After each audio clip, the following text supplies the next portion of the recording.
All right, welcome ladies and gentlemen. This is the video on LeChatelier's principle, which is the second most important final topic from equilibrium. The first is Q, and the rest of the final topics after this are very small. We're not going to worry too much about them, but LeChatelier's principle is pretty important. Now this video you should be watching if you need a bit of a refresher on what LeChatelier's principle is, because of all the things that you do in regions with equilibrium, this is actually the one that is stressed the most. This is in the definition of equilibrium. So you have seen this before. So this is mostly just a bit of a refresher for you. So LeChatelier's principle states that if you have a system at equilibrium and you disturb it in some way, then the system will respond by shifting in a direction that will try to minimize the effects of that disturbance. Essentially, you stress the system out, the system is going to do something to try to relieve the stress. So what do I mean when I say a disturbance? How can you disturb a system at equilibrium? How can you mess it up, essentially? You can change its temperature, you can change its pressure, you can change its volume, you can add or remove reactant, you can add or remove product. So the system has reached this point where the rate of the forward reaction is equal to the rate of the reverse reaction, and things are sort of nice and cool, concentrations aren't changing anymore. And then you do something to mess it up. You introduce more stuff, you remove some stuff, you change the conditions of the system. That's considered a disturbance. And LeChatelier's principle says that the system will respond to that disturbance by trying to offset it. So first of all, we're going to talk about changes in concentration. And by that I mean adding more reactant or adding more product, or also removing reactant, removing product. So if we take this reaction N2 plus 3H2 goes to 2NH3, and then we say it's at equilibrium, and then we add more ammonia. So we have the system, it's at equilibrium, then we add more ammonia. That's a product. So we have changed the system by increasing the amount of product. The system doesn't like that. The system doesn't want that additional product. It had reached a point where it had sort of the correct ratio. So the system will respond by shifting in a way to try to remove some product. Well, which direction in the reaction will remove product? If we shift to the left, then we're going to remove some product, but by doing that, we will also be increasing the amount of reactant that we have.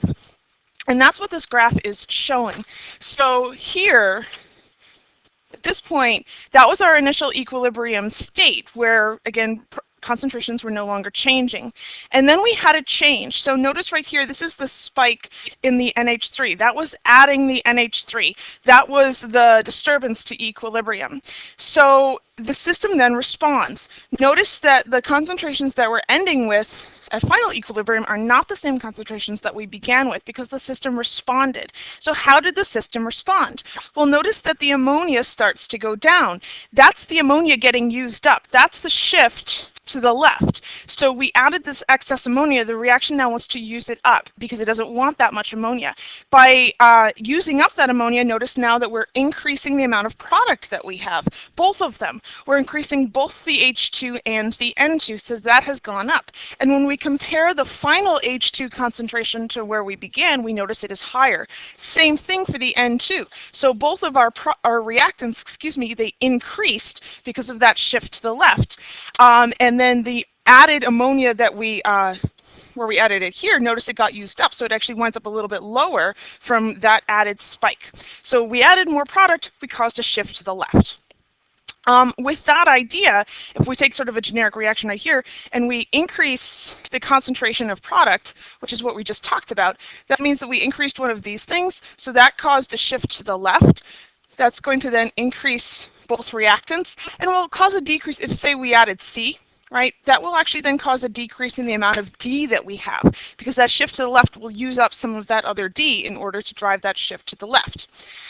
If we decrease the concentration of product, so now let's say we remove some C. You take some C away. Well, now the reaction will want to shift to try to offset that change. So it wants to try to generate more product. So it's going to cause a shift to the right. Now you take away some C, we're going to cause a shift to the right. That will then increase the amount of D we have, the other product, because we're generating more product, but then it will remove concentrations of reactants in that shift to the right. If we increase the concentration of reactants, so let's say we increase the amount of A we have, Well, now we have too much reactant, so the system will respond by shifting to the product side to try to use up that reactant. In shifting to the product side, we're going to increase the amount of product we have, but we would decrease the amount of other reactant that we would have to try to use up that excess reactant from one of them. And then if we decrease the concentration of reactant, so let's say we remove some B from the system. Now we don't have enough reactant, so we're going to cause a shift. That's going to cause a shift to the left in order to try to compensate, in order to try to generate more reactant. So the concentration of A is going to go up, but the concentration of the products is going to go down. So basically, shifting to the right causes an increase in concentration of everything on the right and a decrease in concentration of everything on the left, and then vice versa. Now we also have disturbances that are changes in volume and pressure. The key thing about these particular changes is that they are for gases only. So whenever you have a change in volume or a change in pressure, you're only considering moles of gas in your reaction. So if we increase pressure, if we take this A plus B goes to C example, the increase in pressure here, now you're going to shift to the side of the reaction with fewest moles of gas. The disturbance is essentially that you have too much gas, because a large amount of gas will cause a large amount of pressure. So if you increase pressure, that's essentially like you're increasing the amount of gas. So the solution to this problem is to shift to the side that has the least amount of gas to try to offset that. Now in this reaction right here, we have 1 mole of A and 1 mole of B making 1 mole of C. So on this side we have 2 moles of gas, and on the right side we only have 1 mole of gas. So for this reaction, and it does change from reaction to reaction, you have to consider how many moles of gas you have on each side. For this particular reaction, if we were to increase pressure, we would shift to the right because the right side has fewer moles of gas. And that's not true of every single reaction. It's on a case-by-case basis. It's entirely possible to have 0 moles of gas on one side.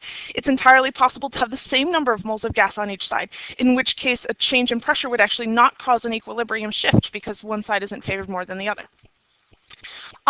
Likewise, if the problem is that you decrease the pressure, that means that you have too little gas, essentially.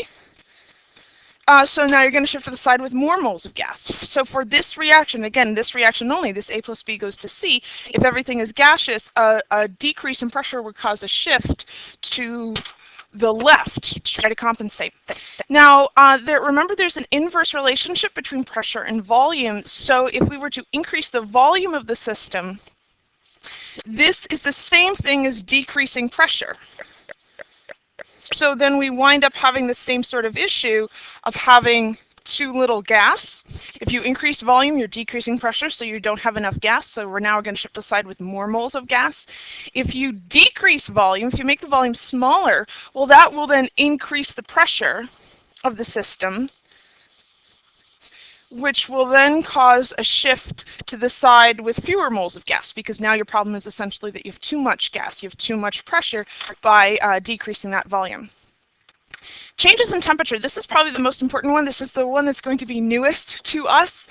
You have done part of this in Regents, but you didn't do all of this in Regents. To consider how changes in temperature affect an equilibrium system, you really have to consider heat as being part of the chemical equation, because it is. Which side of the reaction is the heat on? And whether it's exothermic or endothermic, that's really what we're talking about. Is heat a product or is heat a reactant? So, for example, this reaction right here, A plus B goes to C plus heat. This is an exothermic reaction because we have heat as a product. If we were to increase the temperature of the system, right, increasing temperature, we make the temperature higher, that's essentially adding a product. It's like adding a product. Well, what will that do to the reaction? Well, then that will cause a shift to the left, correct? If you add product, you're going to cause a shift to the left. That will then increase the concentration of both A and B, but it will decrease the concentration of C. What's different about this? Yes, it causes a shift to the left, but we didn't actually add more chemical product. We only added energy, which is not incorporated into the equilibrium expression anywhere, right? Energy isn't in products of our reactants raised to their coefficients, but we still caused a shift. We caused a very definite shift, and we caused an increase in the amount of reactants and a decrease in the amount of products. So think about what happened to that ratio. We increased the amount of reactant, we decreased the amount of product. It's products over reactants. We have changed the K value by doing this. Remember I said K is dependent on temperature? Here is how K is dependent on temperature. If we increase the amount of reactant, we decreased our product. We made our numerator smaller and our denominator larger. So the K value goes down. And that's the huge thing that I want you to understand about LeChatelier's principle of temperature. This is what is going to change our K value, because we're causing a shift, but we didn't actually add more chemical product. We only added an energy product, but we still changed the concentrations at equilibrium because of that. So now the opposite is going to be true. If we were to decrease the temperature, again, this is an exothermic reaction. That's like removing product. So that's like taking some product away. The reaction will want to compensate by generating more product. So we're going to increase the amount of C we have and decrease the amount of A and B. But we didn't actually remove any chemical product, but we still caused this shift to the right. So therefore our products are going to be larger, our reactants are going to be smaller. If it's products over reactants, our K value is going to increase. Then if we consider an endothermic reaction, so now heat is a reactant, and we consider increasing temperature. If we increase temperature, that's like increasing heat. That's like having too many reactants. The system will want to respond by shifting to the product side. That will increase the amount of C we have, but decrease the amount of A and B. So we have increased the amount of product we have, but we've decreased the amount of reactant. We have changed the equilibrium system. We have changed the ratio. So now the K value is going to go up by increasing temperature. And then the reverse is going to be true for an endothermic reaction. If we have an endothermic reaction and we decrease temperature, that's like removing a reactant. The system will want to shift in order to replace that reactant to try to essentially generate more heat. You made the system cold, so it wants to warm up. So it's going to shift to the side that generates heat. That will increase the amount of A and B you have, but decrease the amount of C. So we've decreased product, which goes on top. We've increased reactant, which goes on the bottom. Our K value is going to decrease. This is really the big thing that I want you to get out of the LeChatelier's stuff. This is the new thing that we're adding on. So just summing that up, if you have an increase in temperature for an exothermic reaction, we're going to shift to the reactant side, right? If it's exothermic, heat is product, so we're shifting to the reactant side. So we're going to have more reactant, less product. K is going to go down. But for an endothermic reaction, you increase in temperature. Now we're going to shift towards the product side. So the product will go up, reactant will go down, K will increase. And then the opposite is true for the decrease in temperature. So it's all about whether it's an exothermic or an endothermic reaction, what effect temperature will have. Adding a catalyst. I mentioned this so that we can get that. Adding a catalyst basically has absolutely no effect on the equilibrium system. It does not change K. It does not alter the equilibrium system in any way, shape, or form. You are not adding actual product or actual reactant. What you're changing by adding a catalyst is essentially just allowing your system to reach equilibrium faster. Big whoop, who cares? The system will look exactly the same way when it's at equilibrium, if it got there quickly or if it got there slowly. So adding a catalyst is a question of kinetics, which is not what equilibrium is. Equilibrium is about, hey, when the system has reached the state of the rate of the forward reaction is equal to the rate of the reverse reaction, what does it look like? Kinetics is about how long does it take to get there. We don't care with equilibrium how long it takes to get there. We just care about what the system looks like when the rate of the forward reaction is equal to the rate of the reverse reaction. So adding a catalyst really has absolutely no effect on the system at equilibrium. It won't cause a shift. It will not change K. It will just kind of help the reaction get to equilibrium faster. Big whoop. So summing up LeChatelier's principle, whether or not it will change, shift the equilibrium, and whether or not it will change the equilibrium constant. So if we change concentration, yes, it absolutely causes a shift, but no, it does not change the value of K. Likewise, pressure and volume will cause a shift, but they will not cause a change in the equilibrium constant. Temperature will cause a shift. And temperature is the only one that will alter the value of the equilibrium constant. And adding a catalyst basically does nothing, right? It will not cause a shift, and it will not change the equilibrium constant in any way. So that's a bit of a review of LeChatelier's principle. I'm actually not going to do the sample problems. And we have 2 OWL assignments on Le Chatelier, and I hope this helps get Le Chatelier back into your head.